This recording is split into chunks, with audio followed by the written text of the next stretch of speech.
नमस्कृत्य नरं चैव नरोत्तमं देवीं सरस्वतीं व्यासं ततो जयमुदीरयेत्। ओम नमो भगवते वासुदेवाय, ओम नमः पितामहाय, ओम नमः प्रजापतिभ्यः, ओम नमः कृष्णद्वैपायनाय, ओम नमः सर्वविघ्नविनायकेभ्यः।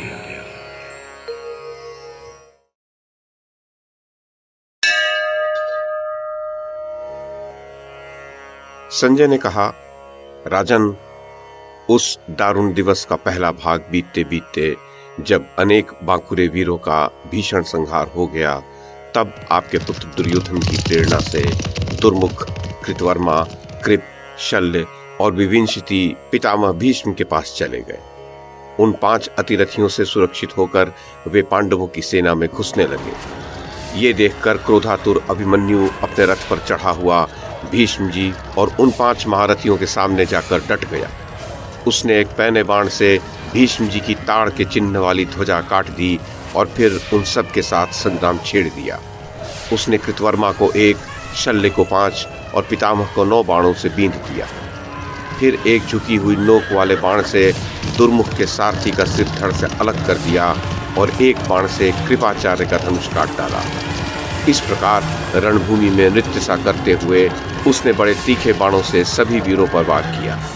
उसका ऐसा हस्त लाघव देखकर देवता लोग भी प्रसन्न हो गए तथा भीष्म आदि महारथियों ने भी उसे साक्षात अर्जुन के समान ही समझा। फिर कृतवर्मा, कृप और शल्य ने भी अभिमन्यु को बाणों से बींध दिया, परंतु वह मैनाक पर्वत के समान रणभूमि से तनिक भी विचलित नहीं हुआ तथा कौरव वीरों से घिरे होने पर भी उस वीर महारथी ने उन 5 अतिरथियों पर बाणों की झड़ी लगा दी और उनके सहस्र बाणों को रोककर भीष्म जी पर बाण छोड़ते हुए वह भीषण सिंहनाद करने लगा। राजन, फिर महाबली भीष्म जी ने बड़े ही अद्भुत और भयानक दिव्यास्त्र प्रकट किए और अभिमन्यु पर सहस्र बाण छोड़कर उसे बिल्कुल ढक दिया। ये उनका बड़ा ही अद्भुत व्यापार हुआ। तब विराट, दृष्टिद्युम्न, द्रुपद, भीम, सात्यकी और 5 केकयदेशीय राजकुमार, ये पांडव पक्ष के 10 महारथी बड़ी तीव्र गति से अभिमन्यु की रक्षा के लिए दौड़े। उन्होंने जैसे ही धावा किया कि शांतनुनंदन भीष्म ने पांचाल राज द्रुपद को 3 और सात्यकी को 9 बाण मारे तथा 1 बाण से भीमसेन की ध्वजा काट डाली।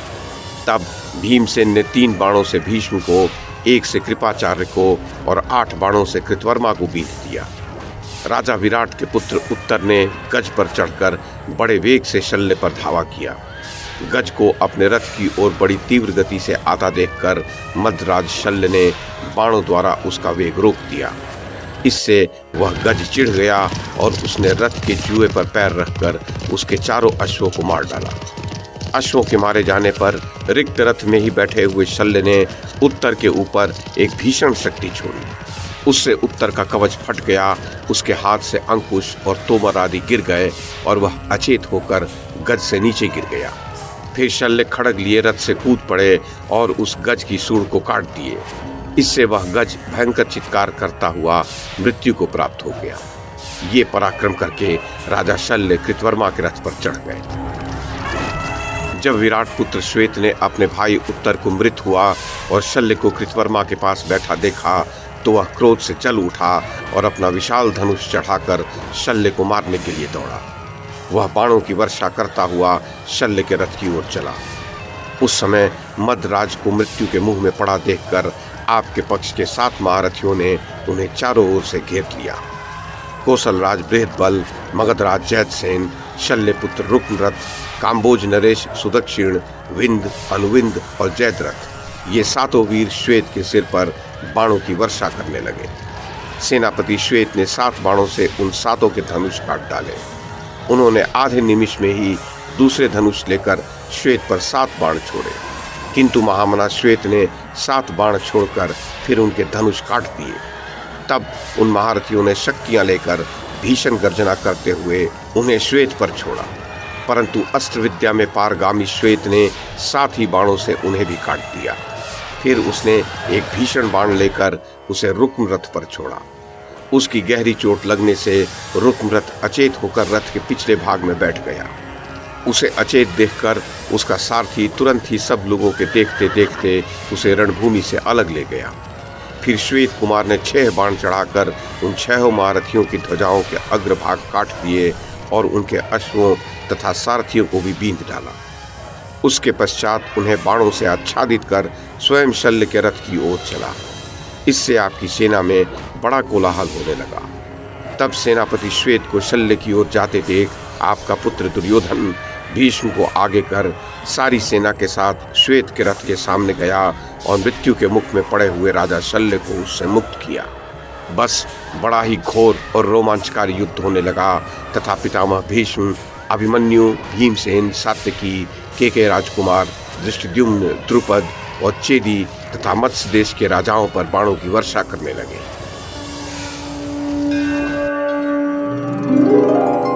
वैशंपायन जी कहते हैं, जन्मेजय, तब राजा धृतराष्ट्र ने पूछा, संजय, इस प्रकार महान धनुर्धर श्वेत के शल्य के रथ के समीप पहुंचने पर कौरवों तथा पांडवों ने क्या किया, अथवा शांतनुनंदन भीष्म ने कौन सा पुरुषार्थ किया?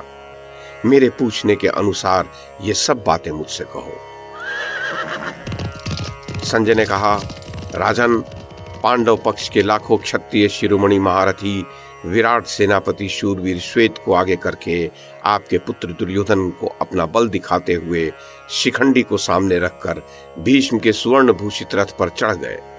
भारत वे महारथी श्वेत की रक्षा करना चाहते थे, इसलिए उसे मारने की इच्छा वाले योद्धाओं में श्रेष्ठ भीष्म पर उन्होंने धावा किया। उस समय बड़ा भयंकर युद्ध छिड़ गया।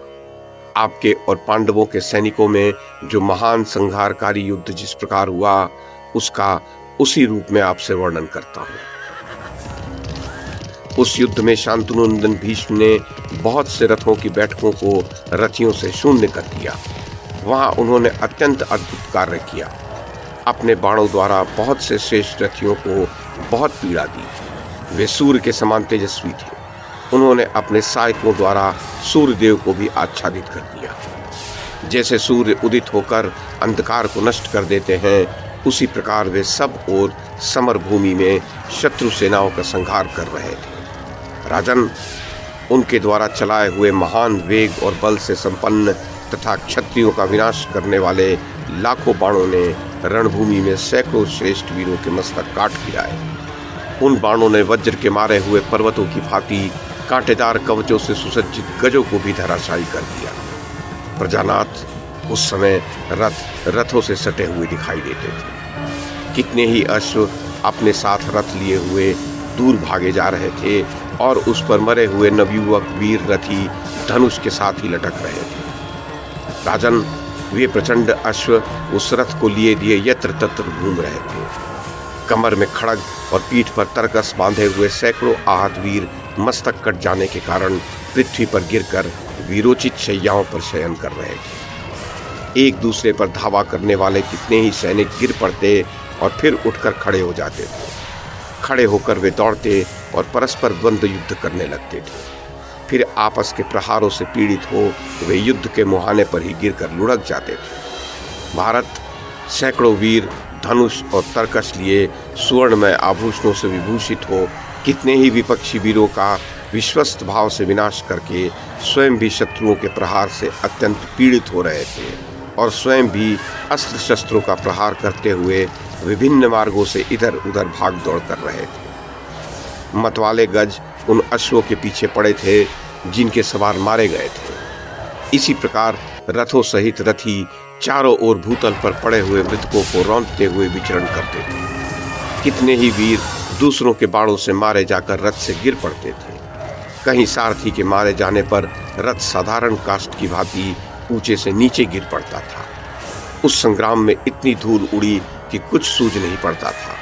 केवल धनुष की टंकार से ही यह जाना जाता था कि प्रतिद्वंदी युद्ध कर रहा है। कितने ही योद्धा दूसरे योद्धाओं के शरीर का स्पर्श करके ही ये समझ पाते कि यह शत्रु दल का है।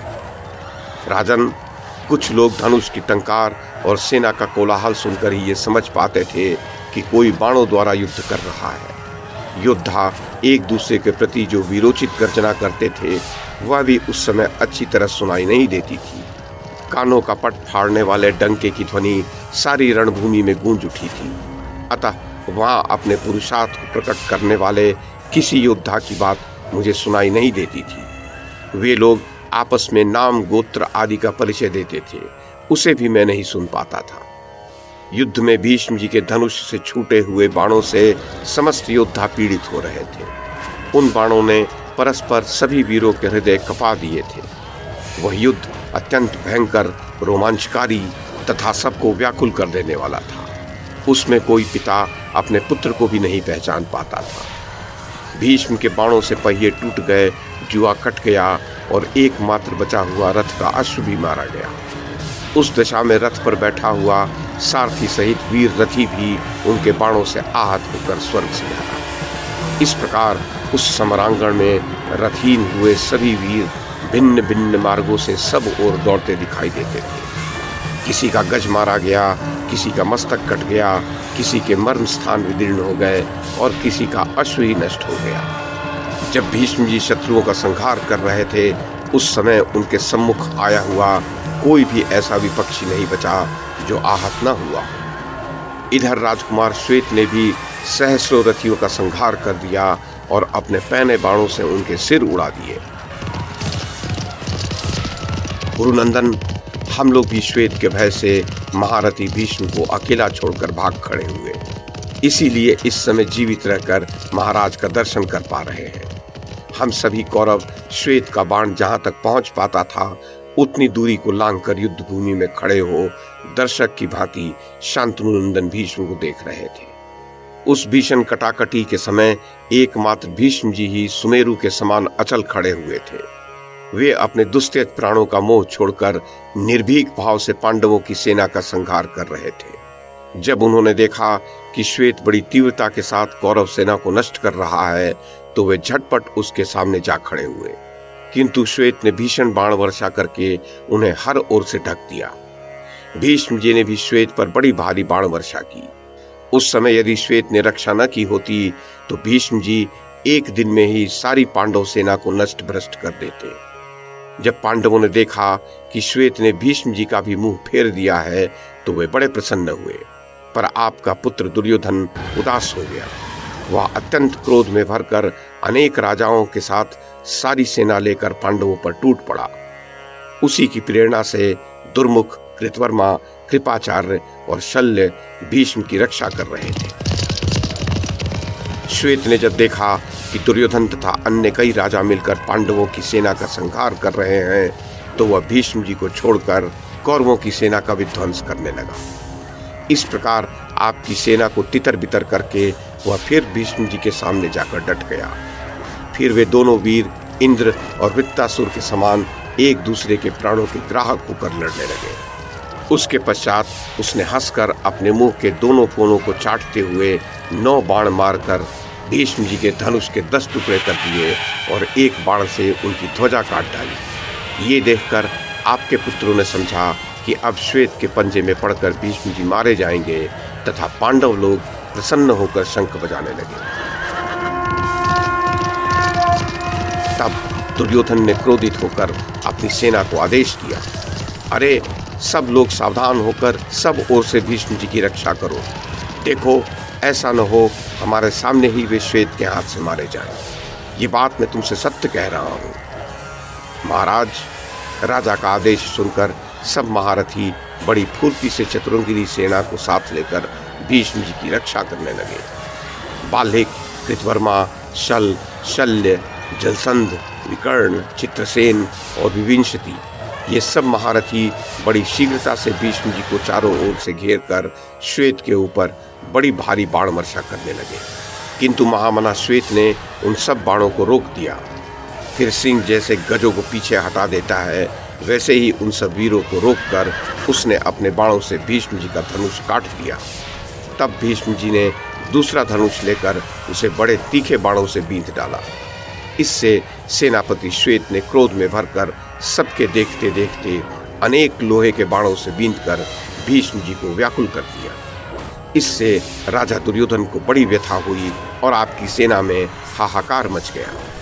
श्वेत के बाणों से आहत होकर भीष्म जी को पीछे हटे देखकर बहुत लोग तो यही समझने लगे कि अब श्वेत के हाथ में पड़कर भीष्म जी मारे ही जाएंगे। भीष्म जी ने जब देखा कि मेरे रथ की ध्वजा काट दी गई है और सेना के भी पैर उखड़ गए हैं, तो उन्होंने क्रोध में भरकर 4 बाणों से श्वेत के चारों अश्वों को मार डाला, 2 बाणों से उसकी ध्वजा काट डाली और 1 से सारथी का सिर काट दिया। सूत और अश्वों के मारे जाने पर श्वेत रथ से कूद पड़ा और वह क्रोध से तिलमिला उठा। श्वेत को रथहीन देखकर भीष्म जी ने उस पर सब ओर से पैने बाणों की बौछार की। तब उसने धनुष को अपने रथ में फेंककर एक काल दंड के समान प्रचंड शक्ति ली और पुरुषत्व धारण करके खड़े रहो और मेरा पराक्रम देखो कहकर उस शक्ति को उसने भीष्म जी पर छोड़ दिया। उस भीषण शक्ति को आते देख आपके पुत्र हाहाकार करने लगे, किंतु भीष्म जी तनिक भी नहीं घबराए। उन्होंने 8-9 बाण मारकर उसे बीच में ही काट दिया। ये देखकर आपकी ओर के सब लोग जय जयकार करने लगे। महाराज, तब विराट पुत्र श्वेत ने क्रोध की हंसी हंसते हुए भीष्म जी का प्राणांत करने के लिए गदा उठाई और बड़े वेग से उनकी ओर दौड़ा। भीष्म जी ने देखा कि उसके वेग को रोका नहीं जा सकता, अतः वे उसका वार बचाने के लिए पृथ्वी पर कूद पड़े।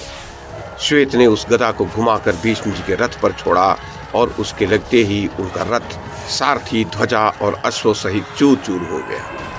भीष्म जी को रथहीन देखकर शल्य आदि दूसरे रथी अपने अपने रथ लेकर दौड़े। तब वे दूसरे रथ पर चढ़कर हंसते हुए श्वेत की ओर बढ़े। उसी समय भीष्म को आकाशवाणी हुई, महाबाहो भीष्म, शीघ्र ही इसे मारने का उपाय करो। विश्वकर्ता विधाता ने यही इसके वध का समय निश्चित किया है। महाराज, ये आकाशवाणी सुनकर भीष्म बड़े प्रसन्न हुए और उसे मार डालने का निश्चय किया। उस समय श्वेत को रथहीन देखकर सात्विकी, भीमसेन, धृष्टद्युम्न, द्रुपद, केके राजकुमार, धृष्टकेतु और अभिमन्यु एक साथ ही अपने रथ लेकर चले, किंतु द्रोणाचार्य, कृपाचार्य और शल्य के साथ भीष्म जी ने उन्हें रोक दिया। उसी समय श्वेत ने खड़क खींचकर भीष्म जी का धनुष काट डाला। भीष्म जी ने तुरंत ही दूसरा धनुष उठा लिया और बड़ी तीव्रता से श्वेत की ओर चले। बीच में सामने आने पर उन्होंने भीमसेन को 60, अभिमन्यु को 3, सात्विकी को 100, धृष्टद्युम्न को 20 और केके राज को 5 बाण मारकर रोक दिया। फिर वे सीधे श्वेत के सामने पहुंचे और अपने धनुष पर एक मृत्यु के समान बाण चढ़ाकर उसे ब्रह्मास्त्र से अभिमंत्रित करके छोड़ा। उस समय देवताओं, गंधर्वों, पिशाचों, नागों तथा राक्षसों ने भी देखा। वह बाण महान वज्र के समान प्रज्वलित हो उठा और अमित बलशाली श्वेत के कवच और हृदय को भी छेद कर धरती में समा गया। जैसे डूबता हुआ सूर्य अपनी प्रभा साथ लेकर शीघ्र ही अस्त हो जाता है, उसी प्रकार वह बाण श्वेत के शरीर से उसके प्राण लेकर चला गया। महाराज, भीष्म के द्वारा मारे गए नरश्रेष्ठ श्वेत को युद्ध स्थल में हमने देखा। वह टूट कर गिरे हुए पर्वत के समान जान पड़ता था। महारथी पांडव तथा उस दल के दूसरे क्षत्रिय श्वेत के लिए शोक में डूब गए। उधर आपके पुत्र समस्त कौरव हर्ष से उल्लसित हो उठे। राजन, श्वेत को मारा गया देख आपका पुत्र दुशासन वाद्य यंत्रों की भयंकर ध्वनि के साथ चारों ओर नृत्य करने लगा। संग्राम भूमि में शोभा पाने वाले भीष्म जी के द्वारा महाधनुधर श्वेत के मारे जाने पर शिखंडी आदि महाधनुधर रथी भय के मारे थर थर कांपने लगे। राजन, तब सेनापति श्वेत के मारे जाने के कारण अर्जुन और श्री कृष्ण ने धीरे धीरे अपनी सेना को युद्ध भूमि से पीछे हटा लिया। भारत, फिर आपकी और पांडवों की सेना भी उस समय युद्ध से विरक्त हो गई। उस समय आपके और शत्रु पक्ष के सैनिक भी बारंबार गर्जना कर रहे थे। उस द्वैरथ युद्ध में जो भयंकर संहार हुआ था, उसके लिए चिंता करते हुए शत्रु संतापी पांडव महारथी उदास मन से शिविर में लौट गए।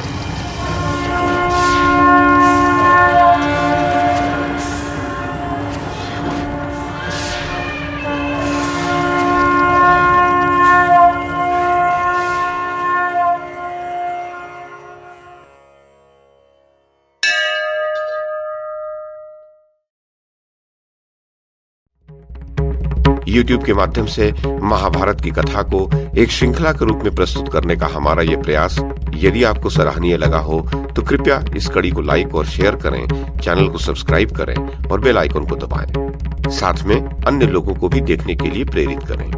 धन्यवाद और नमस्कार।